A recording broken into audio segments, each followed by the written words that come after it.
I'm well aware. I'm well aware that you are resting on your laurels, is how it seems. So with that, Luca Resting on my Nation. laurels. I'm just resting because I ate dinner. That's what big bears like me do. You eat some food. You kind of lumber back into your cave and you take a little nap, a little slumber, It's and you're 3:30 so p.m. yes. In your world, it's 4:30 here. Like a lot of the early bird specials No, are no, done. it's We had 3:30 where you are. It's we had 3:30 where you are. is it? No, maybe. Well, listen, You had we dinner at we 3:30. So didn't have let's just. we didn't have lunch. We got back. We were shopping today. We were doing a whole bunch of family stuff. I came back. I'm like, is it too early for dinner? We'll just eat now. Why not? Then we don't have to eat too late. But look, I took a page out of your handbook. Made a little like salad. A little kale in it. Cut up some carrots. Cut up some peppers. Cut up some different kinds of lettuce.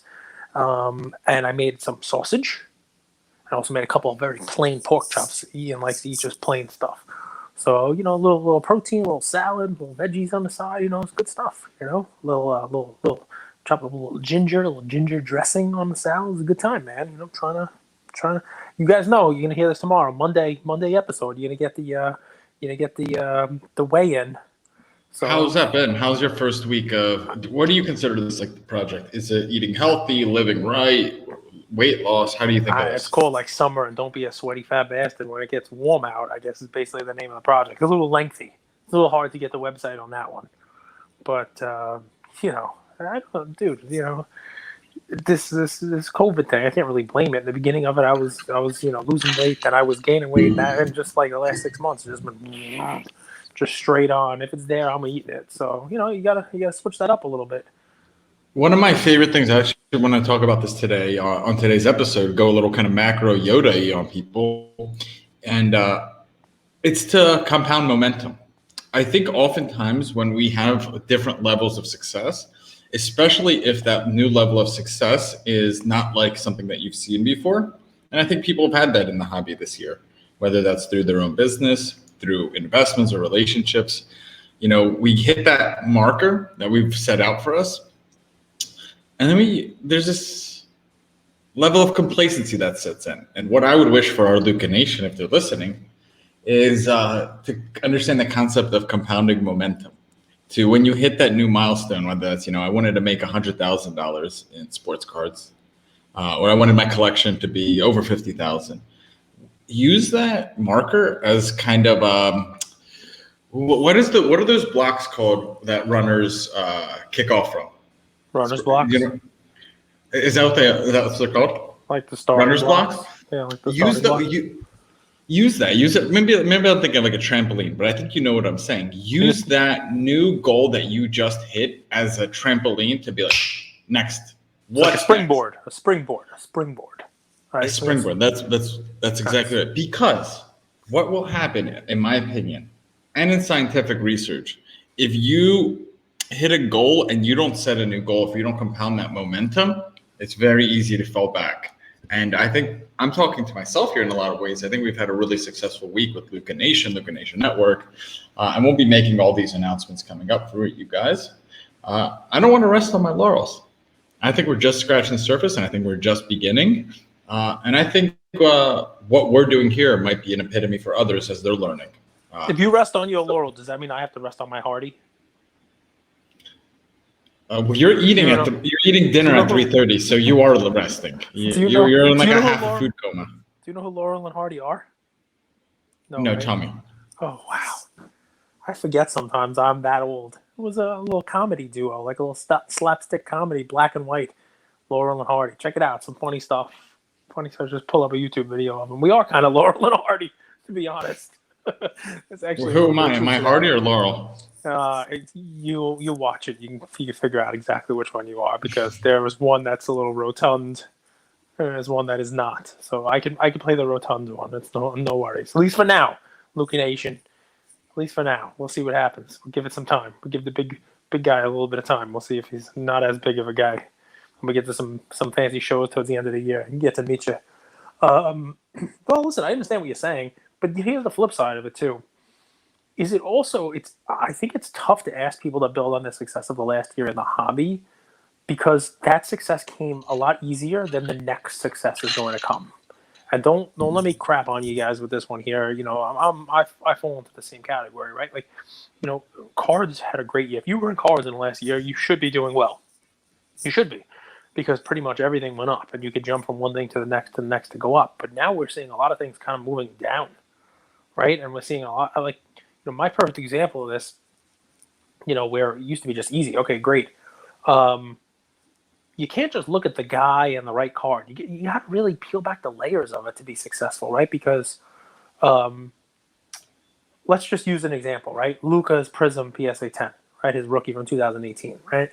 Great card, right? Great indicator of what a lot of people think is the future of the game. Going to win MVPs, going to win championships, gonna do all these things. Guy's basically a walking triple double. Had the quietest 30-point, 20 assist triple double last night that you're ever going to hear about. Did you even know he did that? Yeah, right. 20 assists triple double. I mean, like, just crazy statistics, Kid's a monster.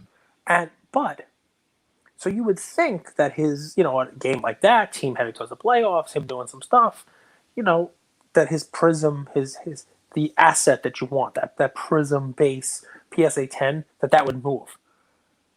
But it doesn't. And maybe the reason for that is, even though it's been depressed, even though a couple of days ago they were selling for under $1,000. I saw a lot of 5 sell for $4,900. So a bunch of PWCC auctions, which is usually slightly higher, sell for just over that, like $1,029. So they're up. They're about 1085, 1065. They're up slightly from those a couple of days ago because of the game yesterday. But we talked about this. It's like moving the tanker in the Suez Canal, and here's why. Right? When was the last time you looked at the pop on that card? Of how many that were graded, and more importantly, how many are graded PSA 10? Would it shock you if I told you? Very long time ago. There's like 26,000 of them graded, and there's almost 17,000 PSA 10s of that card. Yep, it's approaching 17,000. And that's just the 10s. That's not the BGS 10s, the BGS 9.5s. Forget about the 9s. Just in PSA 10, almost 17,000 of that card. So think about that, guys. Right? So it's not just, hey, let's get the right guy, let's get the right card. You also have to start being, a little more, savvy about what you're doing, because it is always a supply and demand kind of thing, right? And this would be like Hardball the Cage. I didn't do it in Hardball Relevant or our play for today, but it's funny, the more messages I get about Michael Porter Jr., the more I look at the comparison-wise of that card, and that card has like a third of the amount of the Lucas in PSA 10, which makes it, it's not only significantly cheaper, but there's significantly less supply of it. It makes it difficult, right? Because everybody's on Luka. Everybody says, "Oh, Luka's the way to go. Luka's the guy. Luka's the guy." But you got to remember, like, think of what it takes to move that needle when there's that much supply. So anyway, it's just kind of the stuff that I'm thinking about, right? Because it used to just be, okay, you think Luka's going to win, you buy the Luka card, he does well, and that card's going to go up, and you can sell that card if you want and make money. Not so much now. But we're in a price discovery phase.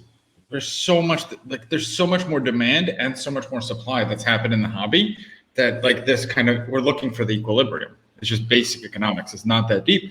People are like, card porn's post. I was going to ask you if you saw it, like, about auction houses selling too many cards or like flooding the market. Did you see this like post on Blowout? I saw it. He posted Ken Golden's response to a Blowout post, because people were talking about how you're flooding the market, you're putting too many of the same card, too many big cards in, and it's causing the prices to go down. And Ken's response, it's reasonable, right? He's a service, right? eBay doesn't say to people who are selling cards, no, we don't want you to sell this card with us right now because 50 people have already sold this card this week.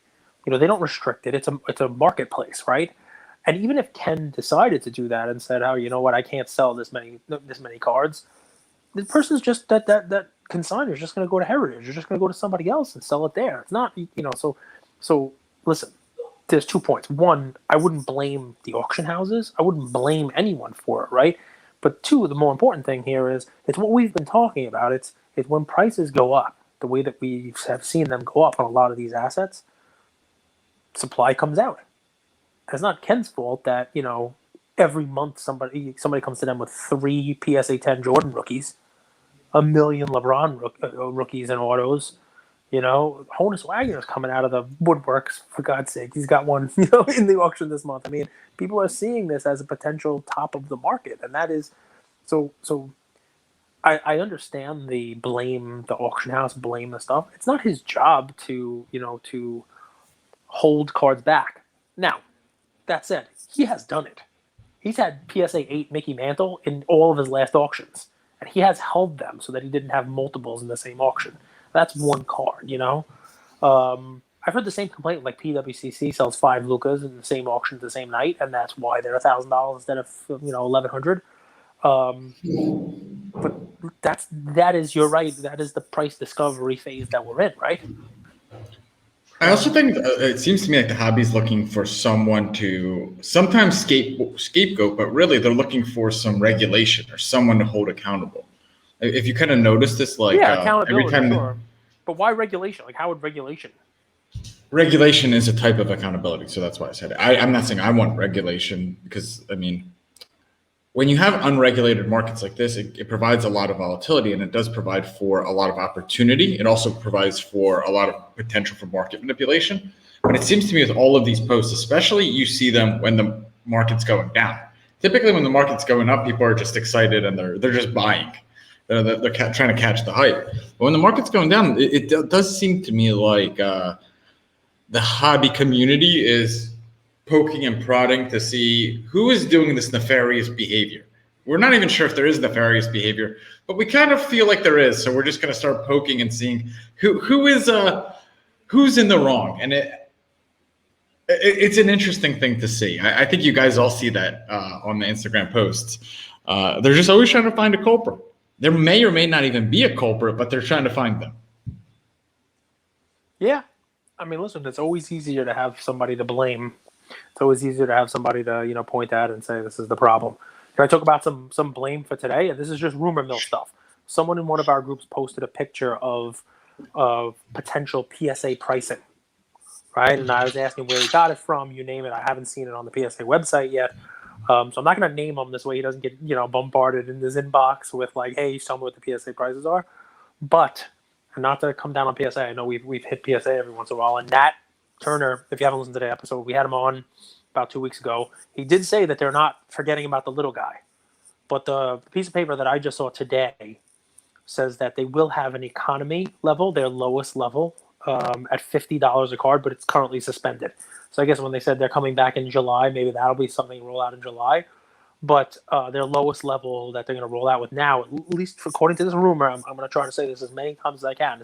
It was a pretty formal looking, PSA prepared sheet that I looked at with their pricing on it. But I can't confirm the the veracity of it at this moment. But it looked pretty accurate. It was still $300 for the one that they have now, the 300 level at up to $49.99. It was $100 for cards up to $9.99. So what's amazing about this is basically raw what they're cards saying. Up to $9.99. Yeah, raw. So I mean, it depends. That whole grading thing, right? It's raw cards up to $9, or what the card would be if it's a. So dime. if I buy a Luca Prism base, I go that level. Possibly. I mean, depends. If the card goes up to $1,500, by the time they get it back to you, they may upcharge you to the next level, and you may be paying more. Which is $150. Yeah, I mean, I had one. I don't have it in front of me right now. I just wanted to focus on the bottom levels because at the bottom. I just wanted to contextualize that for our community with like a card or. Basically, what it's saying is you're paying bare minimum 10% to grade the card, not guaranteeing you're getting a 10 on it or a 9. But Luca Prism's a perfect example, right? Because that's $1,000 card. You're paying $100 to grade it, and that's 10% of the value of the card. As a PSA 10. Right? That's 10% of the value of the card. If it comes back at 9, you just really, it's going to be very hard to, make some significant profit on that. $50 for the bare minimum one, 100, and that's only for cards up to $4.99. Same thing, right? So, like, if you have a card that's worth $200, right, you're going to sub it for $50. That's a 25% fee. It's like you're paying 25% of the value of the card to grade it. Even if it's $500 at $50 a card, that's 10% of the card value. You know what I mean? A $300 card, it's $160. You're talking about 17% of the card value just to grade it. That's a lot. And this is, I don't know if this is coming out, but I'll tell you, a lot of people who are in the hobby, myself included, I've never done more than myself. I think I did 20-day, the economy for $20 a card, once or twice. I've never paid more than that for grading cards ever. Just because I was never grading these huge high-end cards anyway. I was always building up a stack of base cards, you name it, the whole deal. And you can't do it. You know how many Tatis cards I graded? And these are base cards. You know how many Devontae Graham cards that I paid $3-5 for I graded? I mean, how are you gonna do that? Right now you can't. And I mean, I guess PSA is saying maybe wait. The $50 one they'll roll out in July. Maybe next year they'll roll out some sort of a bargain thing, some sort of a bulk, something maybe a collector's club. Who knows? But if this is accurate, basically what they're telling you is they're rolling it out. If you have a card up to $1,000, it's $100 to grade. I just don't know how many people really do that. So it's going to be interesting, man. I guess my play then today is kind of a fastball right down the middle. It's when I say it, I think you're going to think, this is obvious. Why wouldn't I buy it? But it's now given what you said, it's obvious that PSA 9s and 10s are going to be way more in demand, especially I'm not going to say the lower pop cards. I'm going to put this middle category, right? Of like not 17,000 Luka Prism graded, but a few thousand. For example, the 2012 Prism, right? Mm-hmm. Not low pop, but not high pop. It's kind of this middle ground. And I think that area is one that you should really take notice of. I'll give you two ways to play it. You could decide which one's better for you. Cage, feel free to chime in. Kawhi, the claw. The guy's a monster. Perfect. And you have his 2012 Prism, which is already selling at a bit of a discount. You have a guy that Western Conference Finals, more than likely there. Maybe the finals they'll make it through. But the point is you're getting a PSA 10 2012 Prism of Kawhi for discount, maybe 50% off what it was in August, and what's changed? Just a bit of a correction, a bit of a dip. You still have a Hall of Fame player, guy that's won a championship with two different teams, and he's built fighting onto his legacy. You get his PSA 10 for $2,000. You could get his PSA 9 for $500. Make your choice, whatever your price point. I actually think the PSA 9 might double before the PSA 10 does. So PSA 9 is kind of a sneaky play. I love it. I love it. And what I will tell you, I'll layer into this is, first of all, think about two things. One, to try to get one graded now, you're paying $100 to get a $500 9. So that's number one. That would be ridiculous. Two, you can find more price disparity, right, on those 9s. If you search, if you're a little patient, right, you can find a $500 9, right? The 10s, not so much. The 10s, people know what they are. You name it, right? You can find somebody with a 9 who's got it up for $649 or best offer and offer them $485 and do your little negotiation dance and get cheaper. The 9s people are usually willing to wiggle on, and you're 100% right. I think somebody would be more willing to pay $1,000 for a 9 when they're making that playoff run than somebody who's going to be more willing to double the price of a 10 when they make that playoff run. 100%. I like it. And normally me, I'm a snob. I'm a 10 guy, but I really do like the play. Love it. That's my play for today. Well, what do you guys think? Cage, we want to give your play? Yeah, so, I mean, listen, I think with what we have going on here, it's an interesting thing, right? If this is what happens with PSA and what my rumor mill is telling me is accurate, right? You're going to see this weird bell curve, I think, on base rookie cards, right? You know how people weren't doing them in 2013, 2014, and that's why the 2012 rookies, the 2013 Prism rookies, they don't have a pop of 17,000. And you start to see 14s, 15s. They start to move up a little bit, 16s. You see Tatum has, like 6,000 or so, whatever it is, in 2017. In 2018, boom, you have this huge thing. Then you have Zion and Ja. Well, I think that's going to be now the supply peak. And I think what you're going to see now with PSA closed, PSA backed up, you name it, you're going to start to see that bell curve start to move its way down. Now, I don't know if that means other grading companies are going to start to pick up the slack. That will be my suggestion, especially ones that come in and have, a legitimate pricing model and can actually turn the stuff around. But it's going to be interesting to see what happens to these cards, right? So we talk about, I'm a collector, right? I'm a collector from the 80s and the 90s. And there are a decade worth of cards that are basically not collectible anymore. Because, in the 80s, the early 80s, you were okay. They didn't produce a ton of those things, right? So you want a Ricky Henderson card, in good condition, you're fine. You could do really well there. But the 90s came and they just mass produced the hell out of everything, right? And it was just, there's too many of them. And everybody kept them, and everybody kept them in good shape because everybody was, oh, wow, we keep these things in good shape. They're going to turn into real values. Well, I think what you're going to see that is the 2018, 2019, 20, the last couple of years of Prism cards, they may be what Ryan, Card Collector 2, came on our show and talked about junk slabs. They may be junk slab era. That we may have already had it. We may have had that era where everybody was slabbing the heck out of these things. And what that means is the play is on the other end of the spectrum, right? The play is on the downside of those bell cards. Your Kawhi is a perfect example. Somebody like Tatum might be a good example also, although he's starting to move up on the bell curve. And what I'd be curious to see is what happens this year and possibly next, as we start to come down in the pops. And then if you look at it over a decade, even if Zion is the second coming, right? Even if Zion is the next LeBron, does it matter? Is his card the next tanker in the Suez that's impossible to move no matter when he puts up 14 for 17 and scores 37 points on 80% shooting? It doesn't move the needle because the needle is too heavy. Sorry, Zion. I'm not calling you too heavy. I'm a fat guy myself. That's a great quote, though. That's a great quote. So, I mean, it's just interesting to see what's going on with those pops, right? So my play would be akin to yours. I would start to look at the other PSA 10s that are out there and look at PSA 10s of legitimate players that are costing less than what it's going to cost to grade a card. You know what I mean? If you're a Zion person, go get a Zion Hoops PSA 10. It's going to cost less than what it costs to grade a card. If you're looking for long-term stuff, I would say look at those 2014. Look at Jokic. Obviously, it's too late to get him because everybody has run those cards. But look at the guys who were rookies in those years. 2012. Look at Dame Dollar. Look at the crazy low pop by comparison to what we have now. I'm a 2012 Prism lunatic. So that's definitely definitely sways in there. I would always lean towards that.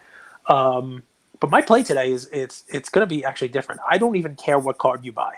So I got to switch into baseball on this, right? No, because everybody has their own personal preference. So I'll give you 3 different versions of it if you want, right? And honestly, it really doesn't matter what you buy. I think if you buy now, you're going to be fine. Baseball made some rule changes, you name it, and they had statistically for hitters the worst month that they've had since they lowered the mounds. You know what I mean? Like since they messed with the pitchers and adjusted the mound size, right? And I think the baseball batted 226 or some crazy number across the league this month. I mean, I'm probably misquoting it.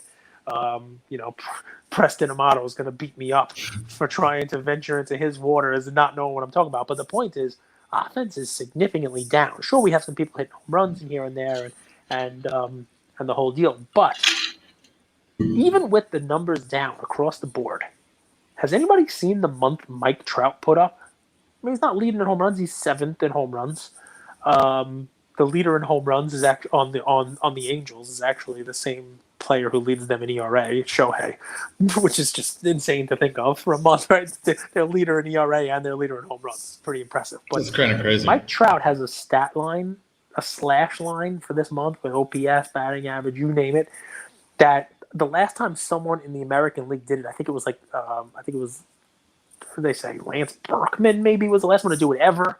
And the last time anybody did it, it was like a Barry Bonds season. Like the names they were talking about were clear-cut MVP seasons.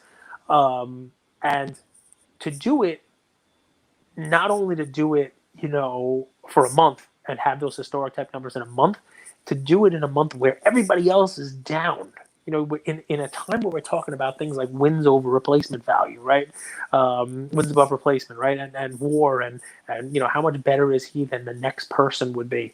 When everybody else is down, he's putting up his best month. And I don't know if it continues, you name it, but he's got to be looked at as the favorite to win an MVP. He doesn't have Mookie Betts in the league anymore, which would have been like his biggest competition. No one from the Yankees is looking like they can play baseball anymore. So, it's basically his award to win. He didn't get it last year. He probably should have. He's the kind of guy you can give it to every year, and especially in a year where he didn't win it, they try to give it to him. So I just think this guy, I don't know if he's going to win a title, right? And baseball's a little bit different than basketball, right? We don't judge our guys solely on championships, because one person can't win a championship in baseball the way that one person can almost win a championship in basketball. I'm not going to say it's one, because you've made a very good living here. It could at least get you in contention. Well, Trout can't even get you there by himself. Correct. Well, it's a lot more players on the team. Pitchers are more important. There's a lot of stuff that goes on in there. And, one great player can get you right to the precipice. And obviously, you need a team around them. But Trout could be the best player in the league, and it doesn't guarantee a championship, because it's tougher in baseball. Like I said, more players on the field, and it's just a different game. That said, Ted Williams never won a championship. Ken Griffey Jr. never won a championship. I mean, these guys are guys who didn't have like crazy playoff careers at all, but they're thought of as greats for those generations, greats of the game. And Trout's name's already talked about in there, and he's young, and he just continues to get better, and he's better than anyone else in the game. I mean, he's just that good. So this is a personal preference pick, guys. If you want to have that 2011 Topps update in your PC, go for it. You want to get a 2012 Prism because you like Prism, and you want a cheaper alternative rookie because it wasn't a licensed card, go for it. You're a Chrome guy and you want to get his first Topps Chrome from that year because you think those are the way to go ahead and get that. But I think now what we're seeing, especially with baseball not being, not running up the way everything else is, what we're seeing now, I think, is you're going to have a portfolio that looks at GOATs, at least a portion of it in GOATs, right? Because those GOATs, they're almost like, your blue chip stocks, right? I'm moving more of my stuff into the Tom Brady's and the Mike Trouts, the LeBrons even. Maybe I'll start to look at soon. Jeez, I can't believe I said it. But they are, I don't want to say that they are decrease proof, but obviously they started to go down. But LeBron now, he's looking attractive at the prices. I think they've even started to come back up. Somebody like Trout, he's put together a career. Somebody like LeBron, somebody like Tom Brady, they're still playing, but it almost doesn't matter what they do going forward. Right. They're Hall of Famers already. They're living legends. They're playing legends. Trout's got, I think, more career ahead of him than somebody like LeBron or Tom Brady. He's much younger. But yeah, I mean, I'm swinging my portfolio from prospecting to the majority GOATs now. That's what I'm doing with mine. So Trout, guys, if you haven't looked, take a look at what he's done. I don't know if he can keep it up for a whole season. It would be pretty impressive. He breaks some kind of records, but the guy just looks fantastic. And he'll win an unread MVP, and you're gonna want to have some exposure to his cards in your collection. I love it, and it makes sense. I mean, he still has the upside too, right? If he does find some wins and maybe even just gets to the playoffs, I like the play. I don't think you could ever go wrong buying the GOATs at a discount. Yep. Yeah. Thanks, Luca Nation. Take care, everybody.